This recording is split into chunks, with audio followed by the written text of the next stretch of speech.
All right, guys, so today, instead of doing the live demo, which I had planned, through Teams, I'm just going to post this video tutorial on YouTube, and then you guys can watch it and rewatch it. It's from a different angle. I know I gave the same demo last week, but since it took so long for everyone who was participating in the clay assignment to get their clay picked up, I just decided to do another tutorial from a different angle, from this perspective, so you guys can really see what's going on. So I'm going to set some of these things aside, and I'm going to start with my clay and my rolling pin. So if you picked up a clay kit, all of this stuff should be in your bin, or I'm sorry, your kit, including a scraper and a sponge, which are not necessarily going to be used today, but I will show you how to use them in just a second. So the first thing that you're gonna do is you're gonna kind of squish together the clay like this, kind of flatten it out a little bit. Now you can also press it on the table by holding your hand and bracing with your wrist so you don't hurt your wrist. And you can kind of press it down that way. This is fresh clay, so you don't need to knead it. It's already ready to go. And once you kind of have it flattened out pretty good, then you're gonna take your rolling pin and gently roll back and forth a few times to create a nice even slab. And while you're rolling, you're gonna flip it over and rotate it so that it expands in all directions. If I press the clay this way, it's going to expand that direction. If I press the roller this way, it's going to expand out to that direction. So whichever way you're rolling, the clay will expand in the direction that you roll into. So I'm going to roll it a few times, rotate, flip and rotate. And the big question is, how do you know when you've rolled it enough, when it's big enough? And it's really just when it's big enough to fit over the bowl. So I went a little too far there, so I'm just gonna squish that back together, roll it with my rolling pin. And you don't want it to be too thin. It should be, maybe about a little bit thicker, about as thick as your pinky. A little bit thinner might be okay, but not too thin. It should not feel like, oh my gosh, if I pick it up, it's not gonna tear. It still holds. So if you pick it up and try and flip it over and it starts to tear, you might have rolled it too thin. So now I'm going to set this over here, and I need my plastic bowl. It's okay if the bowl has some random name on it. I've used these a couple of times, but not for a long time, so they shouldn't have any contamination on there. They've been sitting for a long time. So you're gonna line your bowl with the paper towel to prevent it from sticking to the mold. Remember, this is a slab and drape project. So you're using your slab, draping it over the object that you would like to duplicate the form, and then gently pressing it into the form to make sure that you get all of the nice nuances of this shape. So I'm gonna lay it over. And that's how you know it's big enough, is if it's bigger than the bowl. I'm gonna set my roller and my newspaper to the side. And then I'm gonna lift up here and gently press down.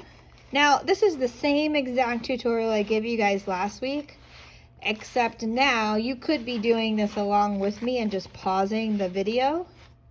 Now, if I try and press in here too fast, I could poke a hole. And I don't want to poke a hole, so I'm being really gentle and pressing down onto the sides.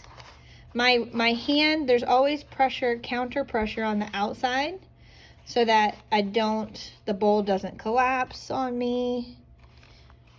But yeah, this is the same video that I showed you, or not the same video, but it's basically the same tutorial.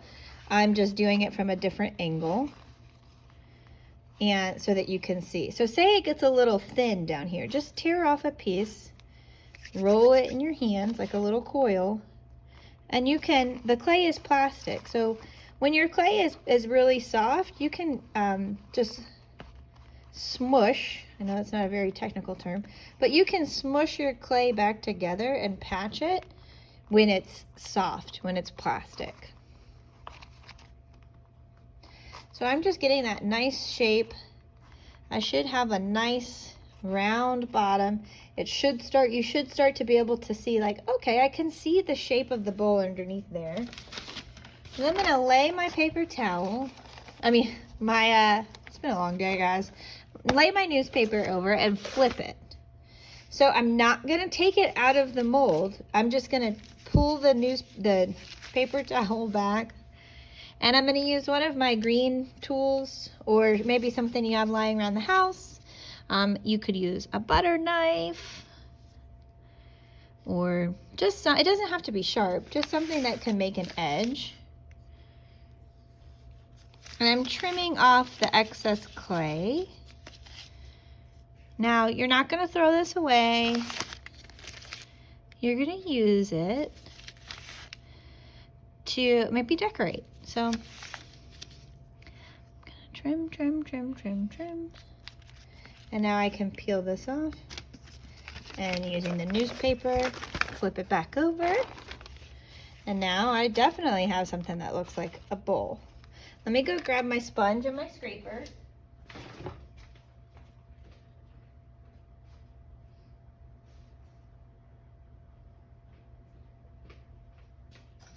I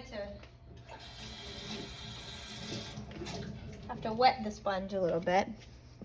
So you have two new tools in your supply kit that you picked up for this project. This is a rib tool. It's a metal rib tool scraper, and this is just a ceramic sponge. The rib tool is okay for plastic. You can kind of use it to scrape out imperfections, but this tool is really best used for the leather hard stage, because anything you can do with this during the plastic stage, you can also just do with your hands. So what I'm going to do is I'm going to start around the edge, and I'm going to smooth it out just with my hands, starting at the top and then moving down into the base of the bowl. And then I'll come back up and just work my way all the way around, just smoothing with my hands.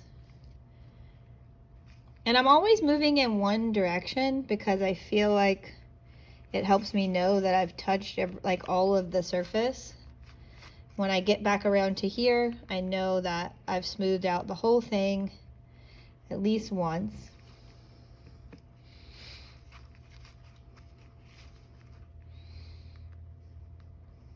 And I'm just see all those cracks that just disappeared. And then there's some cracks here that if I just kind of using my hands, I'm not using any tools, I can smooth out and kind of clean this up mostly with just my hands.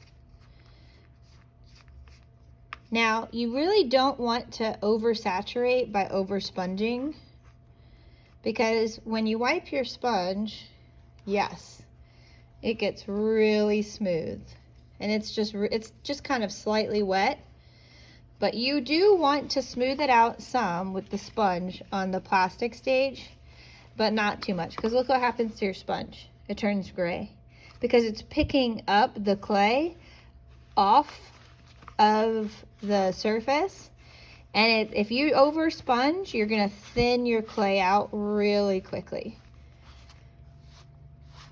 So really, this might be all that you get done today, and that's okay, because on Monday I'm gonna have another video. I guess I can just make all of these videos over the weekend. Another video on how to use your scraper when it's leather hard, and how to use this extra clay to attach and design. I guess I can show you some attached designs really quickly. So say you want to make a flower, and when you want to decorate your bowl with a flower. So maybe you roll out a little coil, which is just a rope-like piece of clay, and then maybe press it with your thumb. You can look up different tutorials. There's a million out there on how to make or model clay into stuff. This is just one way that I like to do it. And then if I roll this around on itself, it might look like a little flower. I didn't plan this. This is just impromptu, so it's not the best flower. But then you could score and slip. You guys don't have slip right now, but you can score up using your tools, and you can just wet it using a sponge because your clay is really soft. So then you could press it down. That is not a very good flower, but you could press it down. You can attach objects. You can cut out any designs. Maybe you just want something that looks like a raindrop shape. You know, you could attach them during this stage. You could just decorate with whatever you wanted. You could also take like a pencil that's lost its eraser and maybe impress a pattern. Maybe you have something else around your house that is interesting. You guys have the benefit of being able to like be like, oh, what do I have around my house that I could make a design with that might be interesting that Miss Colada's never seen, because we only usually have specific things that are relevant to a classroom here. Now I'm just barely pressing into the surface because if I press all the way through, it'll punch a hole, which you could do that too. But whatever you do today to your bowl, the idea is that you're going to smooth and you're going to smooth it out, but you're going to leave it in its form. You don't want to take it out of the mold until it's leather hard, which means it's going to get a little bit lighter in color. It's going to change a little bit, and it should come out without losing its shape. It would pop right out. If you take it out on the first day, then it's probably going to collapse on itself overnight. It'll kind of lose its shape. But if you leave this in your bag over the weekend is probably your best bet, so that it doesn't dry out. And then on Monday, I'll post a tutorial on how to use your scraper once you've removed your bowl from the mold. Use your scraper to smooth out the cracks and creases on the exterior. So we did the interior today using the sponge, and then Monday we'll do the exterior using the scraper tool. So that's it for Miss Colada's classroom today. I'll see you guys on Monday. Bye.